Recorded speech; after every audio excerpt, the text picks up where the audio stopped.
brought to you by DJ Eluv. WMNF 88.5 FM Tampa. Music for your mind, body and soul. Kick back and get ready to seriously unwind.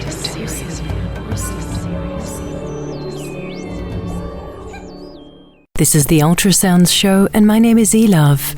And we're going to be speaking with Dr. Ray Peat, who has a PhD in biology from the University of Oregon. He specializes in physiology and has taught at several universities, including the University of Oregon, Urbana College, Montana State University, the National College of Naturopathic Medicine, and he conducts private nutritional counseling. We're going to be speaking with him about the benefits of good oils with a bit of a focus on coconut oil. Hello. Hello, greetings and welcome to the Ultrasounds Show. Wonderful to have you on. Thank you for coming on the show tonight. And you've done some extensive research on nutrition and how oils affect the body and toxic effects of polyunsaturated oils. So I wanted to start with defining what is a good oil. Basically, saturated fats are safe and even therapeutic. And a man named Nanji, who has been working with liver diseases, has demonstrated some of the toxicities of the unsaturated fats in a very comprehensive way, and that coconut oil and all of the other saturated fats can be used therapeutically to treat liver disease, hepatitis and cirrhosis and such. And the liver just happens to be his specialty, but people have demonstrated similar effects in all of the systems, brain protective effects, the skin, preventing aging of the skin and such. Some very old experiments, they shaved rabbits, and the rabbits that were given unsaturated vegetable oil in their diet, when exposed to the sunlight, got aged, wrinkled skin, and the rabbits that were given coconut oil tolerated the sun exposure without aging effects. Wow, so this really goes against what we've been taught here in the United States about saturated fats, that they were bad. Yeah, the coconut industry doesn't have a good lobby in the United States. What is that all about? Because years ago, apparently, we used to use coconut oil for many of our processes, food processes.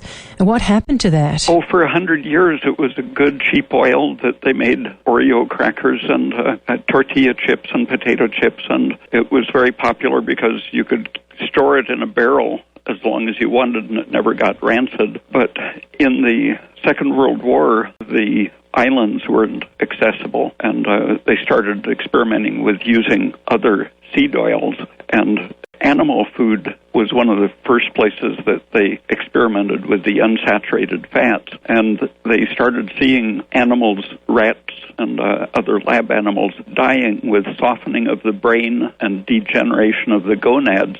And they found that it was one of the effects of getting too much of the polyunsaturated fats. But after those experiments, the experimental animals were the first ones to show the damage, but mink farmers were another early experience. They were feeding the mink a lot of fish, and the mink were getting a specific disease of their fat tissues that would ultimately be fatal. It was called yellow fat disease, and that was traced to the unsaturated fats in the fish.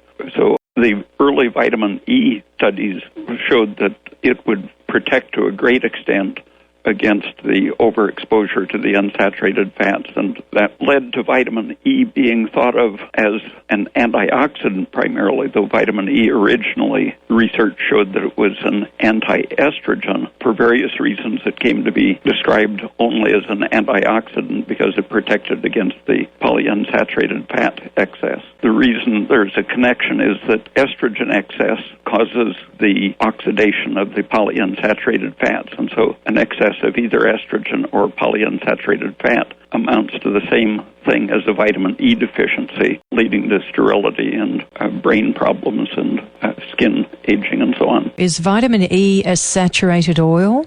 Vitamin E is somewhat unsaturated, but it happens to stop the chain reaction that proceeds if you have too much of the polyunsaturated fats. And if you don't have any of the polyunsaturated fats in your diet, you really don't need vitamin E. The requirement for vitamin E is directly related to how much unsaturated fat you're eating. So when they feed animals coconut oil, they find that they hardly need any vitamin E at all. And the coconut oil works very much like vitamin E in stopping the chain reactions of oxidation in the polyunsaturated fats. So let's go back to the fish oil. Now, there's a big, huge industry move for fish oil being promoted as brain food, great oil to take. This is the next kind of phase going on right now. Mm-hmm. So you're saying that that's actually not true? Yeah, I've got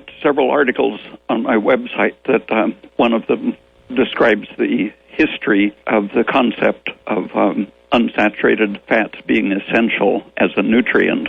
But that was revived about 1950. Research that had been knocked out because they were proven not to be essential nutrients. You could cure deficiency that had the disease that had been called an essential fatty acid deficiency. You could cure it giving zinc and vitamin B6. So it wasn't a fat deficiency at all. It was a vitamin deficiency brought on by the intensified metabolism when you don't eat the fats. You simply need better nutrition when your metabolism is running at a full 100% activity the way it should. But following the discoveries that the polyunsaturated fats slow the metabolism so you don't need so many of the vitamins and proteins, pig farmers found that that was very valuable because if they fed them a lot of polyunsaturated fat, strictly corn and soybean diet, for example, the pigs didn't eat so much because their metabolism was suppressed, and they could fatten the pigs very cheaply by suppressing their metabolism. But since they sold the pigs young, it didn't matter that it also caused accelerated aging and cancer and heart disease. So it was very popular to shift over to a high-fat diet for chickens and pigs and any animal that you wanted to fatten up. And after it became an established part of the American diet, it had the same effect on people. It started making them obese, even though they weren't eating as many calories as previously, because it poisons the thyroid system. And the thyroid makes you able to produce energy, use a lot of oxygen, and eat a lot of food without getting fat. But the polyunsaturated fats at 3 or 4 separate points block the function of the thyroid hormone, which is essential for health. So this is really interesting because there's probably people out there who have gone to their doctor and the doctor says you have hypothyroid condition, and they are concentrating on that, whereas that's almost an effect. Yeah, if you have a slow metabolism, and textbooks 60 years ago used to say that anyone could lose weight if they ate less than 1,700 calories a day. But women have been kept in closed wards where they could see everything they were eating, and they could maintain their weight on 700 calories a day, less than half of what used to be maintenance. And that's simply because the American metabolic rate has drastically slowed over the last 50 years. And sometimes taking just a tablespoon of coconut oil with supper, the first time I experimented with it, I had been at about 186 pounds for 20 years. It seemed to be my normal weight, but I started putting a tablespoon of coconut oil on my supper, putting it on meat or vegetable as a sauce. And I noticed right after eating that coconut oil that I felt like I had been exercising. I was pink and breathing hard for about 2 hours after supper. And I did that every day, and for about a week, I had that hour of excess heat and hard breathing after eating. But gradually that leveled out, and I found that I was losing a pound a week. And by adding another 100 or 200 calories a day in the form of coconut oil over a period of several weeks, I stabilized at a new weight of about 176 pounds, about 10 or 12 pounds lighter than I had been. There's got to be people out there going, he's eating oil and losing weight. Does this make sense? Years before, I had read research with rats in which they did the same study, but in a more methodical way. They divided the rat into 5 different groups, and each of those groups was divided into the high oil, medium, or low oil intake. And the 5 groups consisted of pure saturated fat, coconut oil, and at the other extreme, pure corn oil, I think it was, unsaturated fat, and then different proportions. And at the end of their lifetime, the rat body fat was analyzed, and the obesity didn't correspond to the number of calories they had eaten, but only to the ratio of saturated to unsaturated. The low corn oil eaters who had a low-calorie diet but pure corn oil as the fat were the most obese. All of the corn oil eaters were the most obese, but the low-fat corn oil eaters were fatter than the high-fat coconut oil eaters. So it was strictly the ratio of fat, not the quantity of fat. Going back to the feeding of animals or livestock for our consumption with these unsaturated fats, how is the effect on us? Are we taking in certain hormones, or what happens in the transition of that when we're eating those products? People have analyzed lard, which a lot of scientists think of as a saturated fat. It used to be when pigs ate well. Mm-hmm. But for the last 50 years, pig fat has been chemically the same as corn oil or soy oil, because that's what they eat, and it gets stored in their tissues. Wow. And so when you eat pork from the industrial pigs, you're basically having a high vegetable oil intake, which is extremely fattening. And beef and lamb, they evolved for eating vegetable material where pigs could eat basically anything. But since the sheep and cows and deer and so on evolved as vegetarians, they evolved a stomach which specifically destroys the polyunsaturated fat.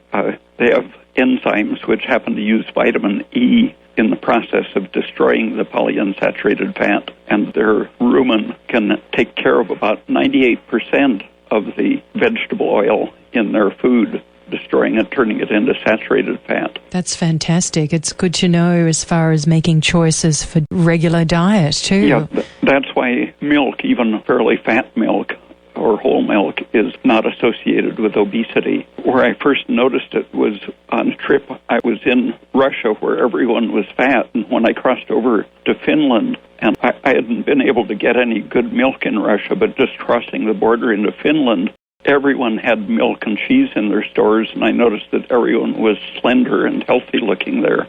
Mm. And so I looked at the research and saw that milk drinkers have a very low incidence of obesity. So what if they're drinking low-fat milk on purpose? Would you recommend to avoid that? No, that's fine. But they just need to keep the fats in proportion. So if you eat beef, you're always getting a large proportion of saturated fat, beef and lamb. Even if you don't eat the fat part of the meat, the muscle tissue itself incorporates a pretty good percentage of saturated fat.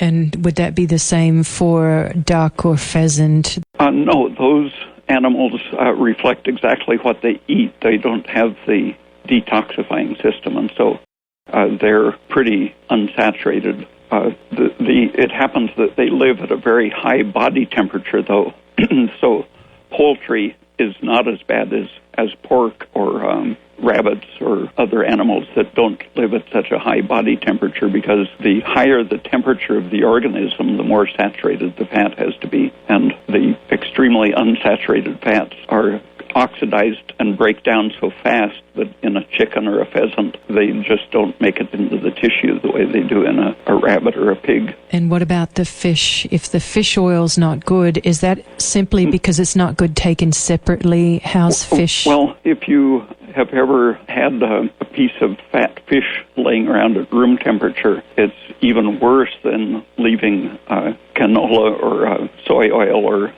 corn oil out at room temperature. The fat gets rancid very quickly.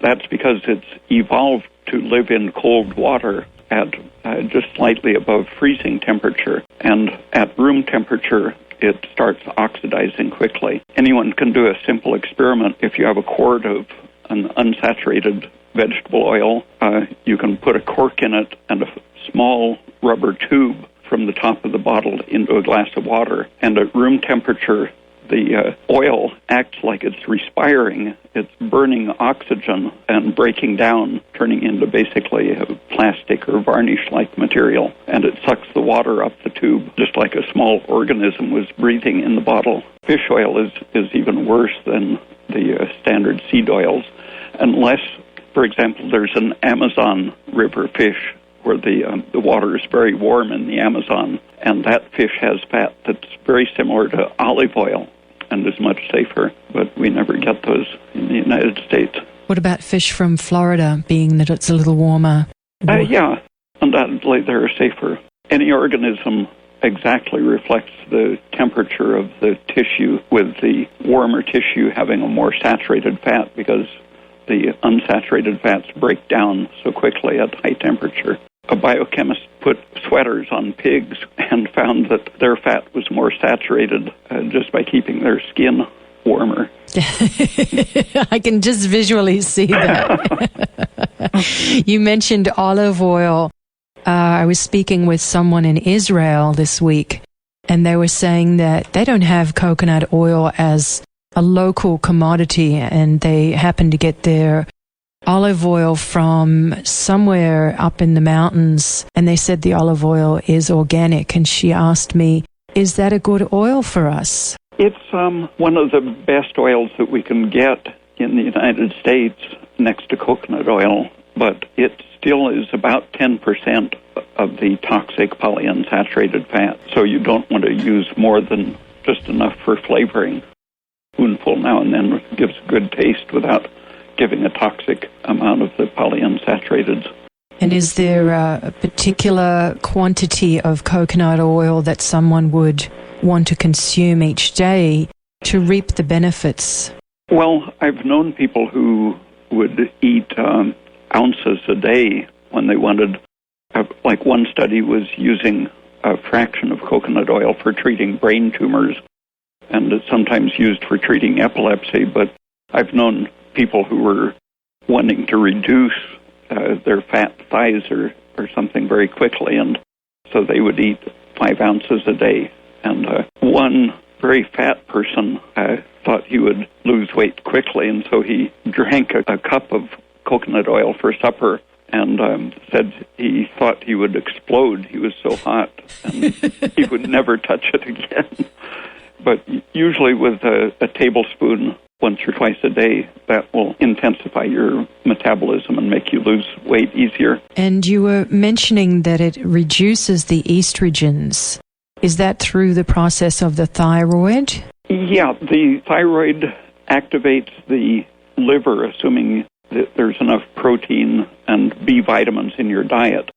The liver should destroy 100% of the estrogen in the blood that passes through the liver. But if your thyroid is low, or if you're deficient in protein or B vitamins, your liver can allow all of the estrogen to pass through. And that systemically raises your exposure to estrogen, which blocks the secretion of the thyroid hormone. And so it can start a vicious cycle that locks you into a high estrogen state with low thyroid function. And in the estrogen-stimulated state, somehow we selectively favor the polyunsaturated fats. One favors the other, but women normally have a much higher concentration of polyunsaturated fats circulating in their bloodstream, because even if the fat tissues contain a mixture of fats, estrogen causes unsaturated fats to be released specifically, and then the unsaturated fats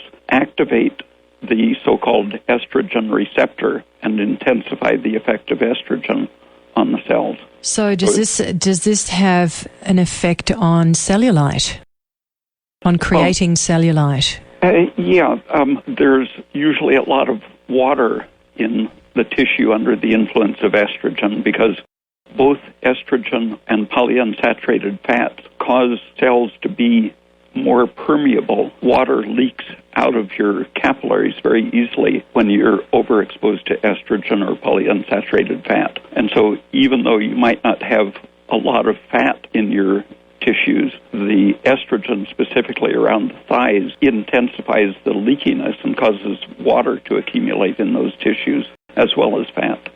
So you get both of it in there. And why is it so difficult for women to get rid of it? Mostly because they keep their thyroid suppressed by the percentage of unsaturated fats in the diet.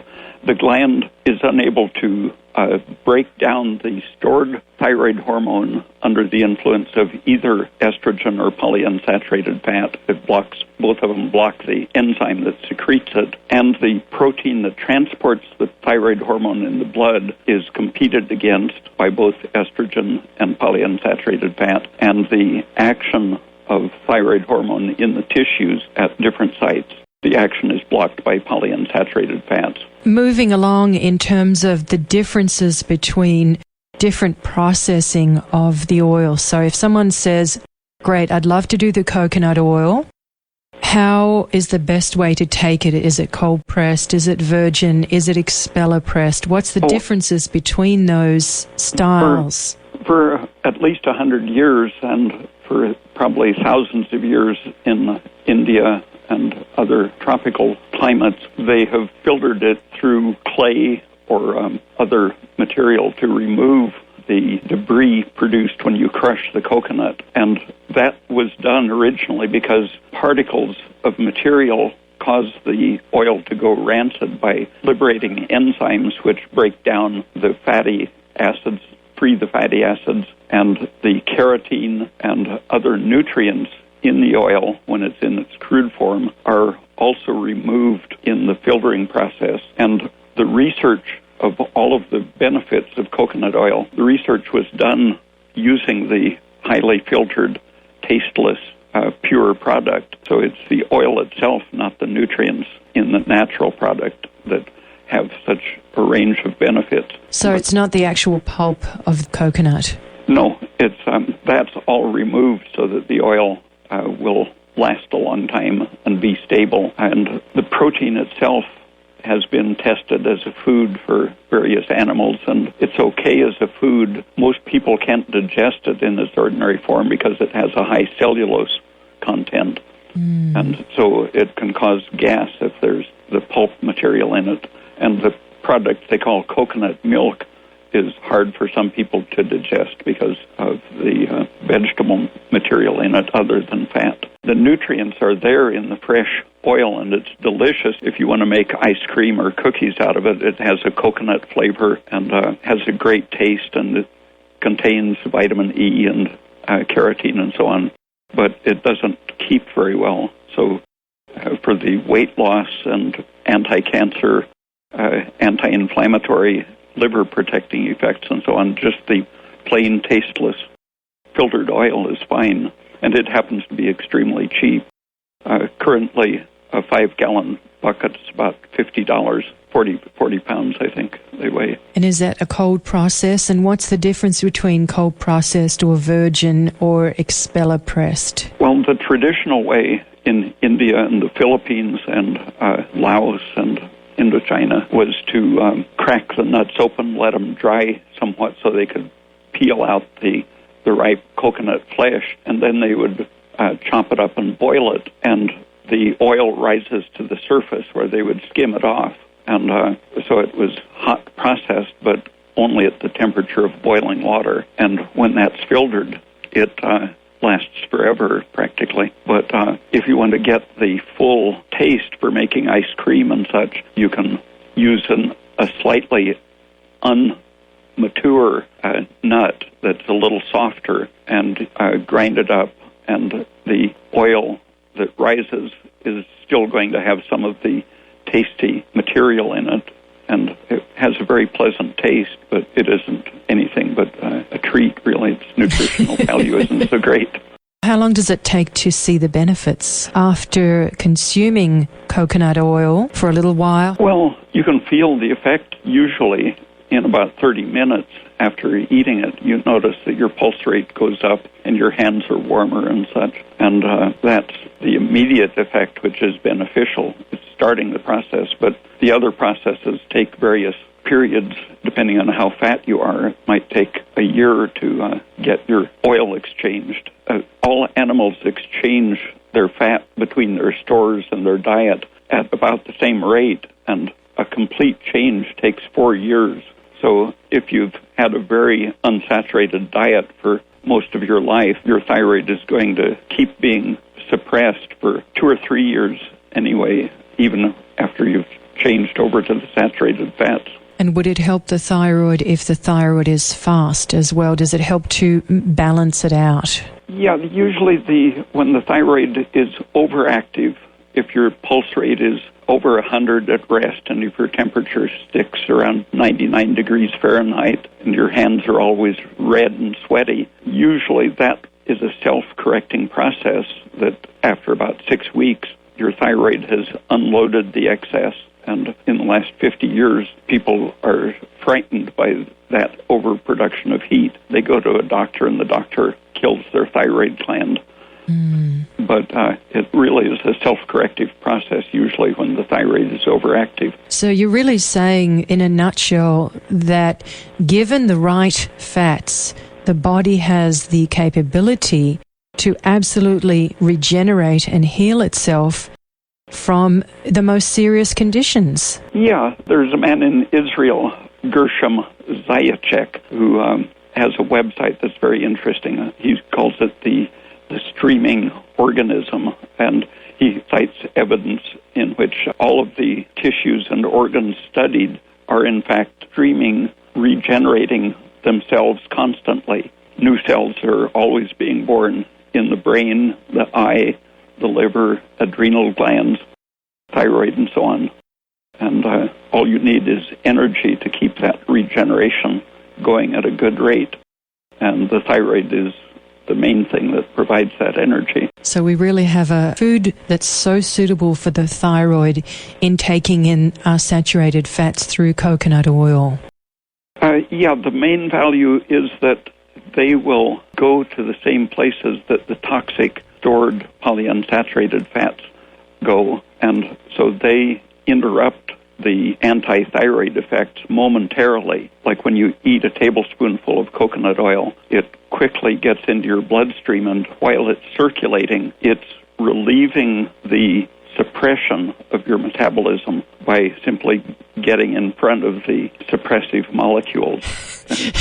So it's pushing its way in line, in front of the line. Yeah, the shorter chain saturated fats in coconut oil, the carbon molecules that contain 6, 8, and 10 carbon molecules are very active metabolically, and they literally will get ahead of the other long-chain fat molecules, and they can be taken up and metabolized by the mitochondria without using the transport system that involves carnitine that is used to treat heart disease and such. But coconut oil bypasses that system and lets the fat get metabolized immediately, so it's really like little kids crowding in line ahead of the big fat people.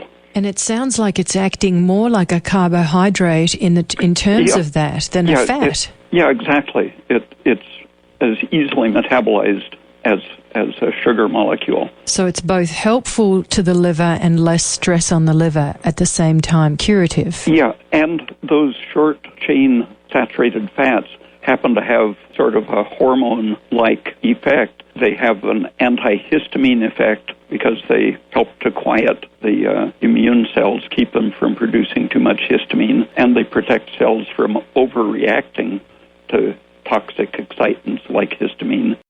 And they even immediately, when they're released as a free fatty acid and their first metabolic passes through the mitochondria, they release ketones. And these short fatty acids and the ketones act like the GABA transmitters in the brain and other tissues to quiet and calm overexcited cells. That's pretty profound there, because it seems as it would be some kind of anti-stress effect.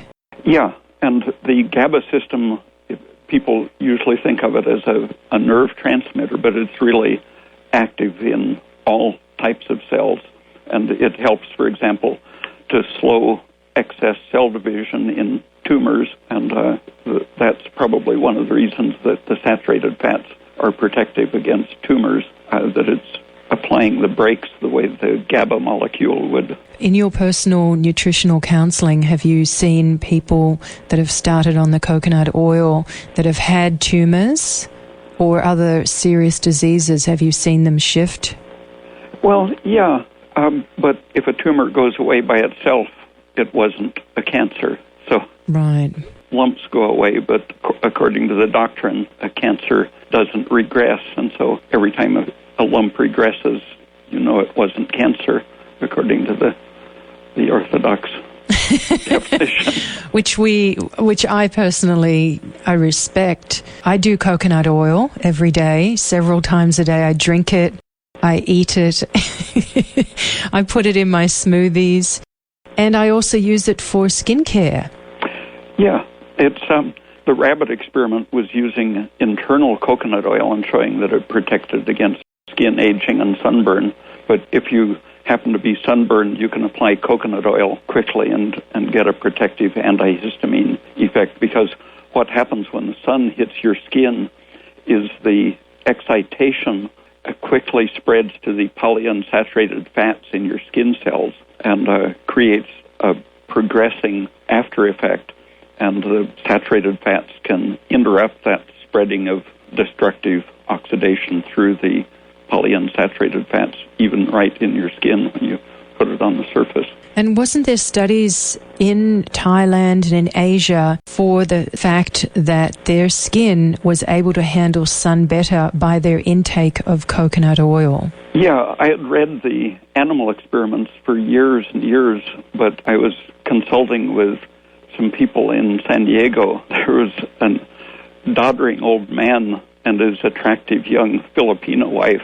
She said that they had been married for 30 or 40 years, and that she said he had never learned to like Philippine food, and she had never learned to like American food, and so 3 meals a day she made 2 separate meals. She cooked her meals all in coconut oil, and his all standard American food, and it turned out that she was almost as old as he was. Wow. But she looked 30, 40 years younger than him. So there you go. There's also some fringe benefits externally. Wonderful. Thank you so much for coming on the show. We've had just a wonderful, wonderful talk with you, and thank you for sharing all this valuable information. And for people that would like to read more about your teachings and your nutritional counseling, would you like to let them know where to find you? Yeah, the website is raypeat.com, RAYPEAT.com. And there are about 50 or 60 of my articles on there. And are you available for nutritional counseling on the phone, say if someone from Tampa wants to call you and ask questions? Yeah, they can email me through the website. Excellent. Thank you so much for joining us. We've been speaking with Dr. Ray Peat. Thank you and many, many blessings, and we welcome you on the show anytime. Okay, thank you. Thank you, sweetheart. Peace and love. Bye.